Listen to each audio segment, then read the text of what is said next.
what is a win total you'd be happy with for your football team? And I went to Gators Online, the On3 Florida message board, the On3 Florida fan site, and put that question out there. Got a lot of different responses, all of which sort of came back to the same sentiment, which we'll talk about here in a second. Vegas is over under win total for Florida, just so we're all on the same page here. I think it's ridiculous. I mean, they got my guys at 4.5 wins.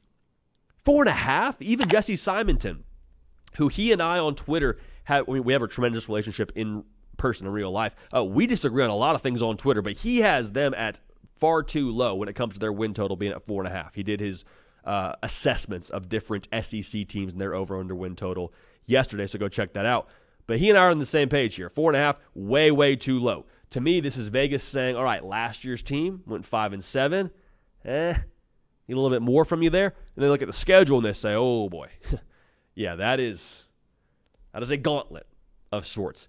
9 of Florida's 12 opponents are top 25 in the preseason poll. 9 of 12. That is ridiculous. That is absolutely ridiculous. In November, they have the schedule that is straight from like the Gladiators. Georgia, at Texas, LSU, Ole Miss, at Florida State. That's just November.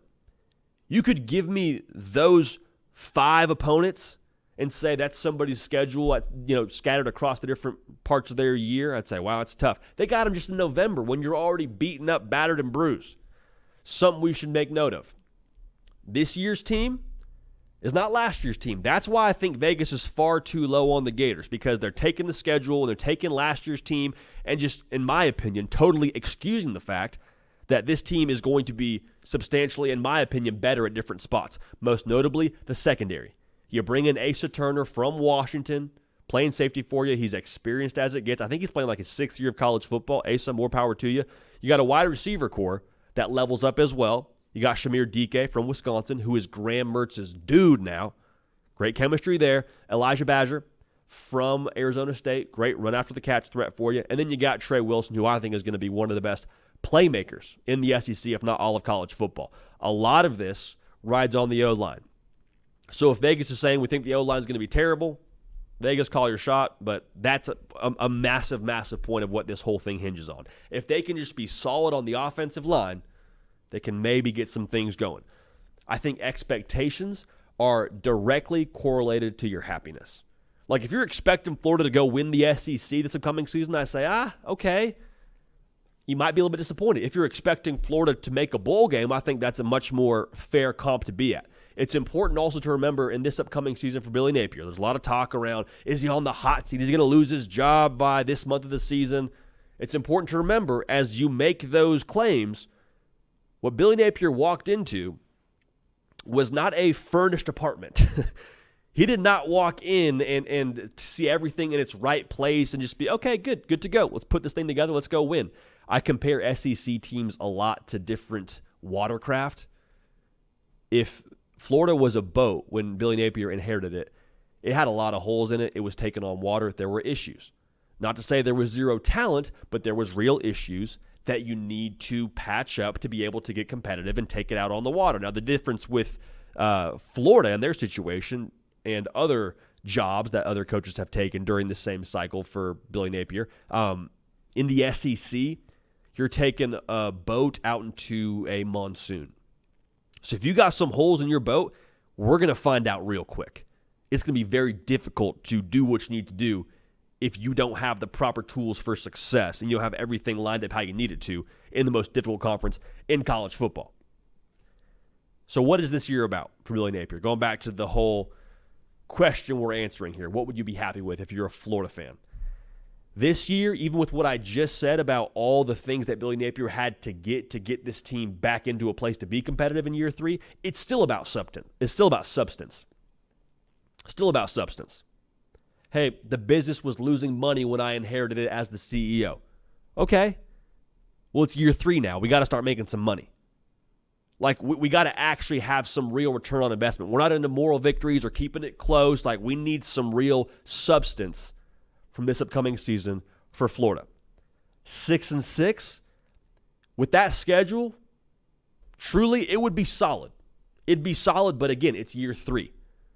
It's year 3. It's not the first season, it's year 3. We need something more than that. 7-5, the folks over at Gators Online sort of lined up with this thought. I think folks would be content. Now, content and happy are not the same thing, but I think you could stomach 7-5. And at 7-5, it's very important how that looks. The eye test is massive there. Who were the losses to, and how did you look in the games against the big boys? Georgia and Florida, is that a 1-score game? Is that a 3-score game? Those losses, how do we look in state? Are we going 1-1 in the state? Are we going 2-0 in the state? Speaking to the state, I'm speaking, of course, of Florida State and Miami, but you could add UCF into the mix there as well. Are we going 3-0 in the state? 1-2? Like, how do we look against our recruiting competitors within the Sunshine State? That's going to matter. How do you look in terms of the rigor of your schedule and the different spots you have? Like, you play Georgia and then you play Texas. Like, are you able to deal with the adrenaline of that game and then go to Texas and be able to look the same from an effort and execution standpoint as you did the week before in Jacksonville? Because I think that really matters. So 7-5, I think you can be content with depending on how it looks and depending on who those losses are to. 8-4, you're happy. 8-4, we're talking about the job Billy Napier did. We're talking about all the receipts that he hopefully kept from social media, from people talking about how he should be fired by September or end of September, early October. If they go 8-4, it would mean this team took obvious strides on the field from what was 5-7 a season ago. It also means that the coaching staff assembled a roster that likely has a higher talent level, that was able to improve upon what they've done the last 2 years, and it's probably as important that they have a culture in place that they've been able to solidify to get this roster and get this locker room able to put the blinders on and say, we're not worried about the external noise. We're not worried about Jimmy Gator 75 tweeting at us and saying that we think you're going to be this, that, and the other. Like, we kept it in-house, kept it about the main thing, which is winning football games. Didn't start pointing fingers, didn't turn our back on anybody. We stayed locked in, and we got it done. The culture, I think, if they do win 8 games, should be commended as much as the roster building. You can go build a roster. We've seen it now. In the NIL day and age, you can go and essentially buy players. You can't buy culture. And so if they build a culture, that would be the most encouraging thing to me if I'm Billy Napier and if I'm a Florida fan. Need to start fast. By nature of what I just said about the schedule, November is massive tests all over the place. You got to be able to start fast, create some confidence, get comfortable, kind of get in your rhythm. But again, if they can go 8-4, you're happy. You're happy. I root for Billy Napier on this show, man. I do. Because I think what people... It's tough because right now I think that there is so much said about him within the college football public. Some of it fair, some of it unfair.